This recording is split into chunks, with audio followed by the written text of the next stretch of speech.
네, 대통령 탄핵 심판 시기가 빨라지면서 대선 시기도 긴박하게 돌아가고 있습니다. 이런 가운데 오늘 광화문에서 열리는 촛불 찬반 집회를 놓고 정치권은 긴장감이 흐르고 있는데요. 네, 오늘 허용범 전 국회 대변인, 조광한 군장대 석좌 교수와 함께 전국을 전망해 보겠습니다.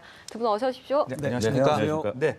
자, 먼저 어제 나왔던 한국갤럽 여론조사 결과부터 좀 분석을 해보고 싶습니다. 문재인 전 대표 3%포인트가 하락하면서 29%, 30%대 아래로 지금 일단 내려왔습니다.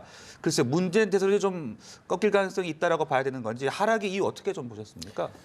뭐 대세론이 꺾였다 이렇게 표현하기는 아직은 좀 이른 것 같아요. 네. 그러나 29%로 내려온 것은 굉장히 주목할 만한 현상이죠. 첫 번째로는 그 표창원 영입 1호, 표창원 의원이나 또 전인범 전 특전사 사령관 이런 분들이 이제 둘 다 영입 1호인데 구설에 올리면서 여론에 약간의 영향을 미쳤겠지만 가장 큰 것은 네네.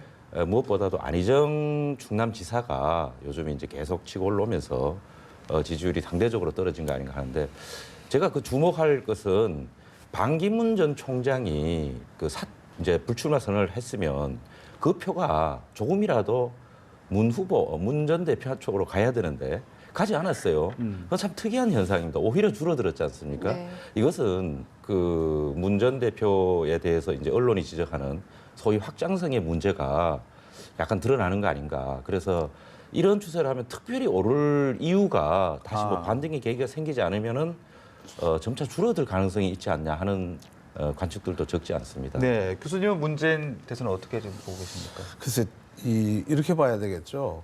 이 정치인의 지지층이라는 게 세 가지로 구분할 수가 있어요. 우선 절대적 지지층이 있죠. 이건 묻지마 지지예요. 그냥 무조건 그분이 좋은 겁니다. 그리고 두 번째는 어쩔 수 없는 지지죠. 왜냐하면 상대 후보나 이쪽 저쪽의 후보가 자기 마음에 전혀 안 들다거나 그다음에 이제 저 사람이 되면 큰일 날 것 같아. 그래서 이제 그 후보한테 쏠림 현상이 있을 수 있고 네. 제일 중요한 게 이제 선택적 지지층이죠. 또 합리적 지지층이라고 볼 수 있고 그 합리적 지지층을 얼마나 확보하느냐가 확장성이 굉장히 중요한 그 관건입니다. 그런데 그동안 그 문재인 그 후보라고 할 수 있겠죠.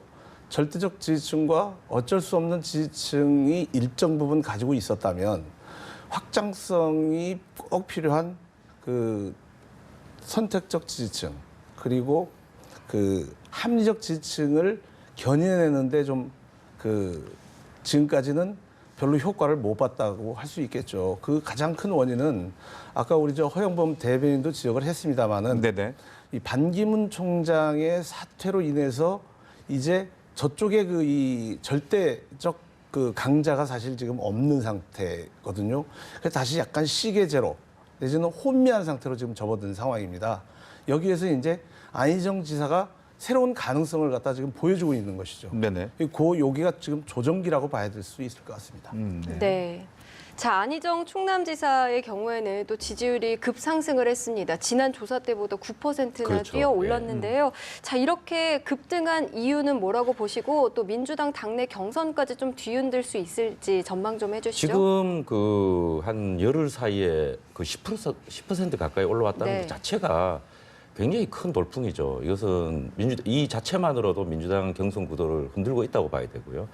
원인이야 여러 가지 있겠지만 저는 가장 큰 게 결국은 반기문 효과 아닌가 싶어요. 반기문 전 총장이 불출마 선언을 하면서 충청표가 안희정 지사한테 갔는데 그 조사상으로는 한 20에서 30%가 안희정 지사한테 갔다고 네. 이렇게 나타나고 있습니다. 두 번째는 안희정 지사는 저와 똑같은 세대입니다. 저와 같이 대학을 다니고 그랬는데 지금 50대에서 어제 갤럽 조사에서 보면 50대 층에서 1위를 했어요. 이건 굉장히 주목할 만한 현상입니다. 우리나라의 가장 이 허리라고 할 수 있는 50대에서 안희정 지사가 1위를 했다는 것은 네. 저 같은 세대, 우리 소위 옛날엔 386 세대라고 했습니다만 네. 그분들이 가진 어떤 DJ 삼김 시대가 이제는 그만 가고 새로운 시대가 열려야 된다. 그런 어떤 희망들이 안희정 지사한테 투영되고 있지 않느냐 저는 그렇게 보고요. 마지막으로는 안 지사가 전략적으로 하겠지만은 예컨대 사드 배치 같은 경우는 한미 간 이미 협약을 맺은 거기 때문에 되돌리기 어렵다든지 또 보수층이라든지 또 이런 데 대해서 문을 활짝 열어놓고 있다든지 연대 가능성도 열어놓고 있다든지 이런 것들이 중도표를 상당히 끌고 있지 않냐. 그래서 이런 추세로 간다면은 네. 그 연대라든지 이런 데 대해서 문을 완전히 닫아놓는 그 문재인 전 대표보다는 안 지사가 가능성 면에서 좀 열려 있지 않나 이렇게 봅니다. 네. 네. 안 지사의 지지율 상승 어떤 점을 좀 주목하고 있습니까? 이렇게 봐야 될 것 같습니다. 이제 우리 정치의 그 선택상 그 성향 두 가지인데요. 네. 우선 가장 큰 건 어쨌든 프레임입니다. 이게 이승만, 박정희 이 두 분이 만들어 놓은 프레임과 그 상대적으로 김영삼, 김대중 이 두 분이 만들어 놓은 프레임 속에서 계속 정치가 흘러왔어요. 이 그 박정희 시대와 김영삼, 김대중 시대의 그 충돌로 인한 계속해서의 그 파급 효과로 인한 정치적 현상이었죠. 이 프레임에 우리 그 국민들도 좀 갇혀 있는 분들이 많죠. 그런데 그 이면에 이제 우리가 좀 더 합리적으로 우리 시대를 변화시켜야 된다는 욕구도 상당히 내재되어 있는 거죠. 그래서 어떤 진영의 리더 내지는 정파의 지도자가 아닌 국가적 지도자가 탄생했으면 좋겠다고 생각을 할 수 있는 겁니다. 지금 시대가 그렇게 왔어요. 그리고 지금 굉장히 국가적으로는 국가 운영의 붕괴 상태죠. 사실 최악의 상황이라고 볼 수 있습니다. 겨우겨우 지금 이어져 나가는 것이죠. 거기에서 우리 안 지사가 이 시대 교체, 그러니까 지금까지는 그 프레임에 딱 막혀 있던 그 이 블럭에서 시대 교체, 뭐 세대 교체라고 할 수도 있겠죠. 시대 교체라는 그 소명을 갖다가 받을 수 있는 가능했느냐 하는 그 희망을 우리가 이제 그 발견을 갖다 했다고 봐야지 되겠죠. 네. 그래서 프레임과 시대 교체 이 두 가지가 지금 그 공존하고 있는 겁니다. 안 지사가 그런 면에서 굉장히 지금 그 의미 있는 국가 지도자로서의 가능성을 갖다가 지금 보여주고 있다고 저는 생각을 하고 있고요. 네네. 또 한 가지는 이제 촛불이 사실 비정상적 상황이잖아요. 정상적 상황은 아닙니다. 네. 그런데 그 촛불이라는 비정상적 상황에서 지금까지 많은 정치 리더들이 편승하려고 했던 모습들이 많이 있었어요. 그 아주 핫한 시기에 안 지사는 정치 그 꿈을 가지고 있으면서도 굉장히 이제 많이 인내하고 참아냈죠. 그 인내하고 참아낸 부분에 대한 결실, 그리고 본인이 이 시대가 요구하는 바가 무엇인지를 갖다가 깊이 지금 그 인식하고 있는 그런 부분이 긍정적 요인으로 작용하지 않았나. 네. 저는 그렇게 생각합니다. 네. 네. 이런 가운데 문재인 전 대표, 또 안철수 전 대표, 안희정 지사 등 야권 대선 주자들 주말에 일제히 호남을 찾는다고 합니다. 그만큼 호남 민심을 중요하다고 본다, 이렇게 볼 수 있겠습니까? 그렇죠. 왜냐하면 그렇게 봐야죠. 정치 지도자는 묘목이라고 보면 됩니다. 묘목. 그리고 그 묘목이 잘 자라기 위해서는 토양과 거름이 있어야 되죠. 그러니까 정치 지도자가 본인의 자질, 그리고 그다음에 지지 기반, 그리고 참모, 이 세 가지가 제일 중요하죠. 그 중에서 호남은 그 야권에서 발돋움하려고 하는 정치 리더들의 입장에서는 굉장히 중요한 토양이자 밭입니다. 네네. 그 토양과 밭을 어떻게 자기한테 그 견인해낼 수 있느냐, 그 굉장히 중요한 덕목이죠. 그리고 사실 여론조사의 과잉인데 어쨌든 여론조사를 통해서 계속 바로미터가 평가가 지금 계속 그 실시간으로 지금 나타나고 있잖아요. 그런 점에서 본다면 그 야권의 그 이 후보들한테서 호남은 굉장히 상징적이고 중요한 가치를 갖는 거죠. 네. 옛날에 노무현 대통령께서 사실 후보 시절에 상당히 미미한 지지가 있다가 광주에서의 그 이변을 통해서 아주 일약 발돋움을 갖다 한 거거든요. 그 점을 유의해서 볼 필요가 있습니다. 네. 네. 자, 황교안 대통령 권한대행 출마 선언도 안 했는데 지금 지지도에서 3위를 달리고 있습니다. 어제 대정부 질문에서 의원들이 출마에 대해서 물어봤는데 딱히 즉답을 하지 않고 국정 안정만을 강조를 했습니다. 자, 이렇게 자꾸 대답을 미루는 이유는 뭐라고 보십니까? 그 황 총리가 권한대행이죠. 권한대행이 안 하는 것은 뭐 우리가 짐작하듯이 본인이 아직 그 뚜렷하게 결심을 안 했을 수 있고요. 네. 네. 또 마음속으로는 했다 하더라도 지금 여론의 추이를 봐야죠. 이제 겨우 10% 넘었는데 벌써 나간다 안 나간다 이렇게 할 수도 없는 일이고, 또 대통령 권한대행이라는 막중한 자리에 있으면서 그런 거를 언급할 또 자리도 아니고. 그런데 네. 저는 어제 그 대정부 질문을 보면서 저는 황 총리가 그렇게 대답 안 하는 건 오히려 뭐 정치인으로서 그렇게 한다고 치는데 의원들이 그 귀중한 자리에서 똑같은 질문을 수십 번씩 하는 이유가 뭔지 나는 이해를 못 하겠어요. 네. 아니 지금요, 지금 저 길거리 한번 나가보세요. 저 소 다 죽고, 저 닭 다 죽고, 오리 다 죽고요. 지금 그러면서 지금 며칠 사이에 그 구제역 때문에 지금 소고기, 돼지고기가 안 팔린다는 거 아닙니까? 지금 영세 상인들이요, 퇴직금 털어가지고 치킨집 차렸다가 망한 사람이요, 주변에 막 널려 있어요. 아니 그런 일을 해야지.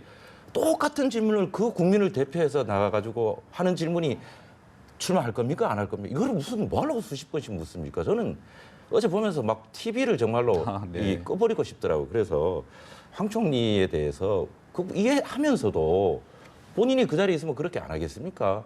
그러나 황 총리도 물론 어느 때가 되면 밝혀야 네. 되겠지만 네. 지금으로서는 그런 지지율이나 전국 상황이나 또 본인의 위치나 그런 걸 말할 수 있는 입장이 아니라고 네. 봐야죠. 그렇다면 황교안 권한대행의 출마 가능성은 어떻게 좀 보고 계십니까? 그래서 그분이 굉장히 뭐 지혜로우신 분이니까요. 만약에 뭐 출마를 결심해서 하신다면은 좀 어처구니 없는 상황이겠죠. 우선 가장 그분은 치명적 결점을 가지고 있습니다. 박근혜 정부의 그 상징적 통치라고 할까요? 그게 폐쇄적 공안 통치였어요. 굉장히 그 소통이 완전히 전무한 상태에서 네. 이 검찰력을 앞세워 가지고 공안 통치로 사실상 무서운 정치를 한 거죠. 그리고 그 공안 통치의 그 직접적 당사자로서부터 결코 자유로울 수가 없습니다. 그리고 또 한 가지는 그분이 만약에 그 출마를 하신다면 그거는 박근혜 정부를 갖다가 다시 한번 연장하자는 거 아니겠어요? 지금 그러니까 탄핵 결과와 관계없이 이미 국민들의 마음에서 우리의 대통령은 떠나버린 상태입니다. 그거는 정서적으로 떠났어요. 제도적으로 지금 그 절차가 남아 있는 것이죠. 뭐 여러 가지로 뭐 생존을 위해서 버틸 수도 있고 하겠지만 네네. 어쨌거나 이분은 이 모든 국정의 붕괴 내지는 국가 운영의 이 부실한 상태에서 결코 자유로우실 수 없는 분이에요. 그렇기 때문에 후보가 정말 부재한 뭐 새누리당인지 아직 명을 바꿨는지 모르겠지만 그 당에서 우리도 후보 한 사람쯤은 있어 하고 낼 수는 있을지 모르지만 아마 나간다면 그건 차마 넌센스가 아닌가 저는 그렇게 생각합니다. 네, 네. 알겠습니다. 자, 손학규 의장이 국민의당과 통합을 전격 선언을 했고요. 또 정운찬 전 총리에게도 뭐 손을 내밀 수 있는 가능성이 내비쳐지고 있습니다. 국민의당을 중심으로 한 스몰 텐트가 대선 판도를 좀 바꿀 변수가 될 수 있을 거라고 예측하십니까? 우리 정치학적 용어로 뭐 텐트니 이런 말들이 사실은 예. 옛날에는 없었던 말이에요. 갑자기 그런 말들이 최신에 유행해서 네. 무슨 텐트를 친다, 큰 텐트 친다, 작은 텐트 친다 이런데 네네. 그 텐트를 치겠다는 자체는 다른 세력과 연대를 그 전제로 하고 하는 거 아니겠습니까? 그런데 그 국민의당은 지금 안철수 후보 말고는 뚜렷한 후보가 없는데 지금 뭐 10%도 안 되는 지지율이 나오고 있지 않습니까? 그렇기 때문에 뭐 손학규 뭐라고 불러야죠. 그 호칭이 하도 바뀌어서 그 국민주권회의 예, 의장입니다. 뭐 의장 네. 그다음에 정운찬 전 총리 네. 뭐 또 심지어 뭐 지금 바른정당까지 이제 이렇게 해서 하겠다고 그러는데 또 한편에 박지원 대표는 뭐 연대나 합당은 절대 안 한다. 뭐 하려는지 저는 사실 잘 이해가 안 돼요. 그러나 텐트를 구성한다는 자체는 연대를 염두에 두고 있고 독자적으로 지금 대선을 가져가기 어려운 거는 분명하기 때문에 네. 어떤 돌파구를 열어야 되고요. 두 번째 아까 우리 조광한 교수께서 그 황교안 총리를 뭐 박근혜 정부의 연장 그다음에 뭐 이렇게 얘기했는데 그것은 참 넌센스입니다. 그렇게 말하는 거. 왜냐하면 예를 들어서 그런 식으로 하면은 문재인 전 대표가 노무현 대통령의 정무수석, 민정수석이고 비서실장이었지 않습니까? 불과 10년 전 일이지만 사람들 다 기억하고 있어요. 그때 네. 우리나라가 어땠는지, 우리나라의 상황이. 그런 데 대한 책임론은 없습니까? 그러면 황 총리가 총리로서 일을 했지 무슨 공안 통치를 했습니까? 공안 통치를 했다는 것은 예컨대 통진당을 해산했다는 걸 얘기한다면 좀 더 자랑스러운 일이라고 생각하거든요. 개인적으로. 네. 그러니까 촛불 집회 이렇게 자유스럽게 하는데 무슨 공안 통치가 있습니까? 그래서 저는 그런 논리는 좀 이상하고 어떻든 간에 국민의당도 이제는 본인들의 정체성을 분명히 해가지고 연대를 할지 아니면 뭐 합당을 할지 이런 걸 정해야지 이 상태로 그냥 호남당으로 가면은 뭐 지지율이 오를 이유가 별로 없지 않습니까? 저는 좀 답답한 것 같아요.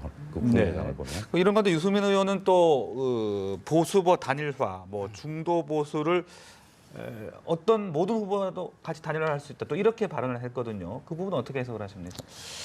글쎄 그분이 말씀하시는 그 목표가 무엇인지가 명확하지가 않거든요, 사실. 네. 이게 뭐 이제 그 국방에는 타협이 없고 양보가 없다 이렇게 얘기를 갖다 하고 계시는데 그 부분도 그게 무슨 의미인지 잘 모르겠고 사실 뭐예요 목표성이. 그리고 이게 정치인이라는 게 본인이 지향하는 지향점과 말과 그 다음에 행동과 이런 것들이 하나의 방향성을 가지고 움직여야 되는데 이쪽 저쪽 막 저희 그 오락가락하게 되면 꼬여버리는 거죠. 반기문 총장님도 대표적으로 이제 그 중도와 그다음에 보수와 진보를 아우르는 뭐 저희가 하시겠다고 하시면서 메시지는 또 전혀 엉뚱하게 나오고 여기 방문하고 저기 방문하고 뭐 그러시는 게 이 통합이고 아우르는 건 아니거든요. 네네. 이제 그 이런 거죠. 이를테면은 친박 내지는 친문이라는 패권주의가 아닌 그러니까 지금까지와는 다른 프레임의 정치적 그 결사체 내지는 정책 집합체를 한번 만들어 보겠다 하면은 목표가 지향점이 분명한 것이죠. 그런데 이거는 이렇고 저건 저렇고 이거는 이래서 이렇고 저건 저래서 그렇고 해가 딱 규정을 지어놓고 그렇지만 나는 문이 열려 있다 하는 것은 그 이렇게 뭐 성공하기가 어렵죠. 레토릭으로는 성공할 수 있을지 네. 모르지만은 실질적으로 그 부분이 정치적 성과를 이루기는 어렵다고 봅니다. 좀 명확하지 않은 부분들이 있다. 그렇습니다. 네, 그런 예, 말씀이셨는데, 자 오늘 이제 대통령 탄핵 찬반 집회가 또 열리게 됩니다. 아까 뭐 조금 처음과는 조금 변질이 바뀐 그런 부분이 있다라고 말씀은 하긴 하셨는데 정치권에 또 오늘 집회에 많은 분들이 참석을 할 거라고 지금 예상이 되고 있습니다. 지금 집회 상황 어떻게 좀 보고 계십니까?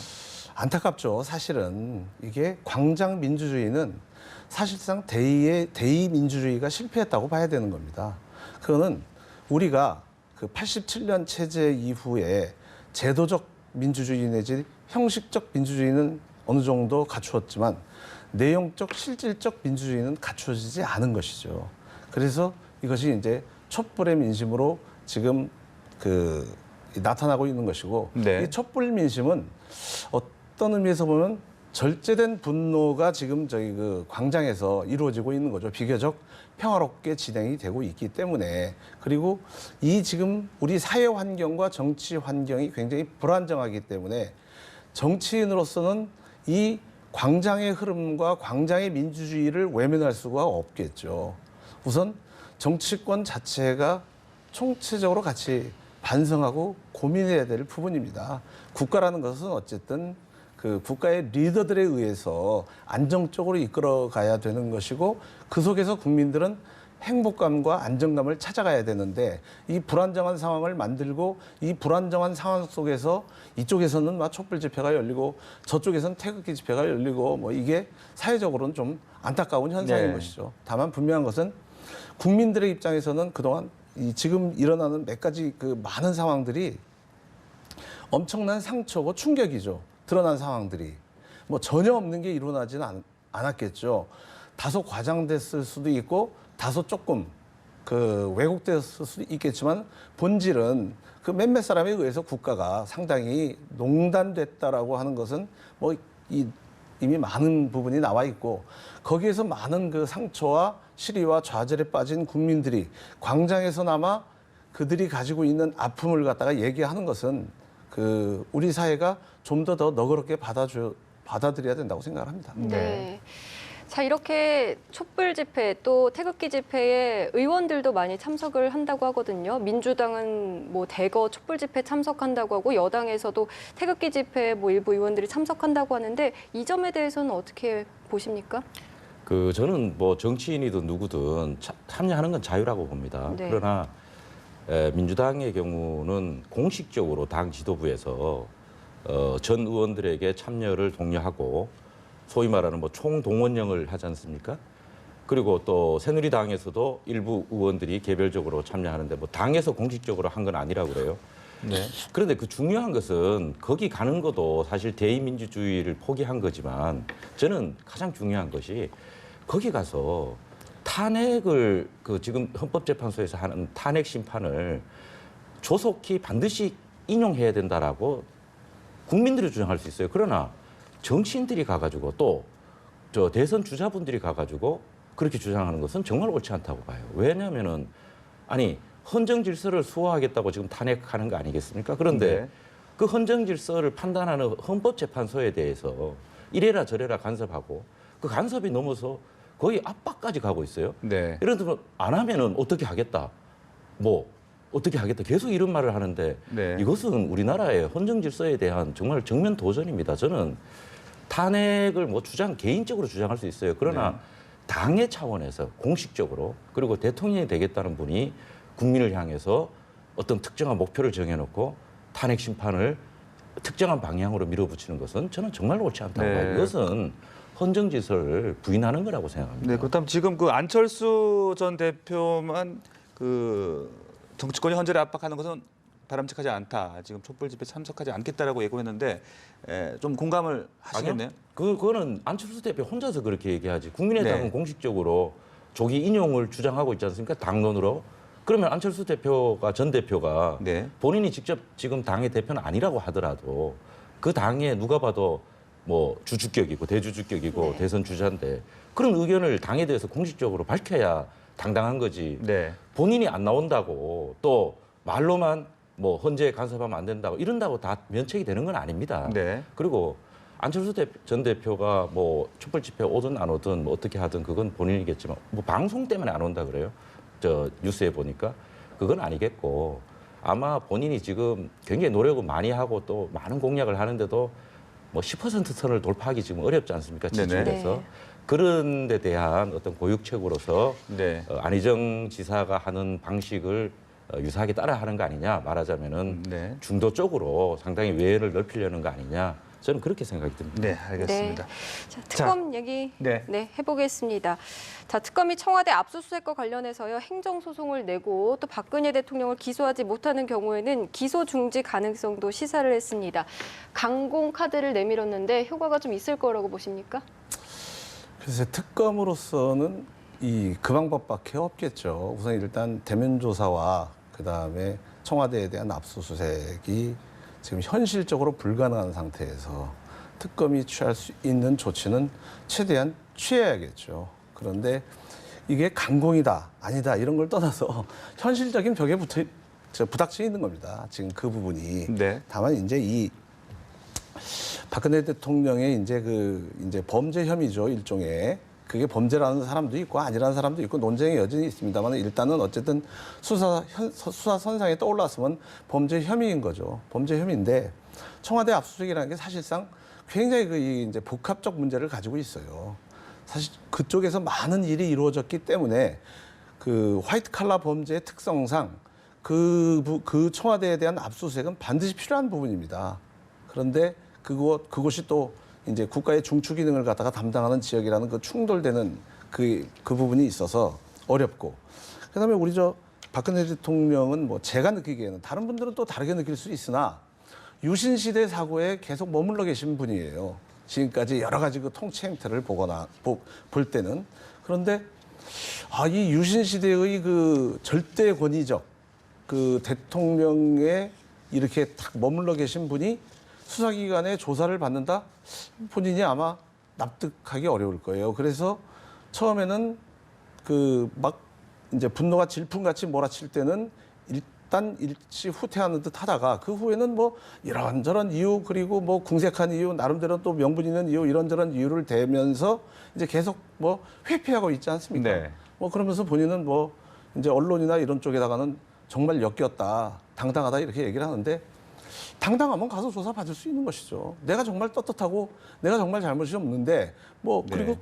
논리적으로 다 해명할 수 있으면 하는 것이죠. 그런데 어쨌든 최대한 이런저런 핑계와 명분을 갖다 대서 특검의 기간까지는 좀 수사기간까지는 좀 안 나가는 쪽으로 좀 끌어보자. 네. 어쨌든 일종의 생존 전략으로 봐야 되지 않겠어요? 그래서 이 두 분에 의해서 일어난 대한민국의 지금 그 혼란인데요.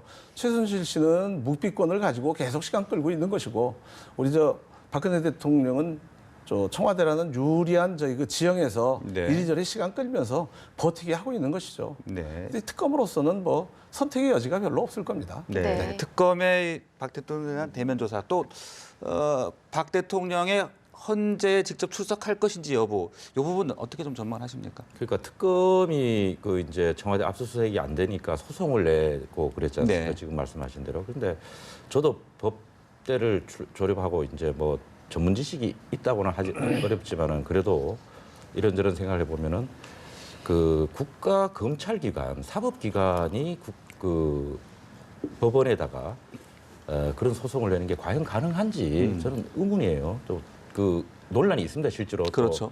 또 이제 기소 중지를 한다고 그러는데 현직 대통령은 그 형사의 불소추 특권이 있습니다. 형사적으로 소추되지 않아요. 네. 근데 소추되지 않은 사람을 어떻게 소추를 전제로 한 기소 중지를 하는지도 저는 잘 이해가 안 되고.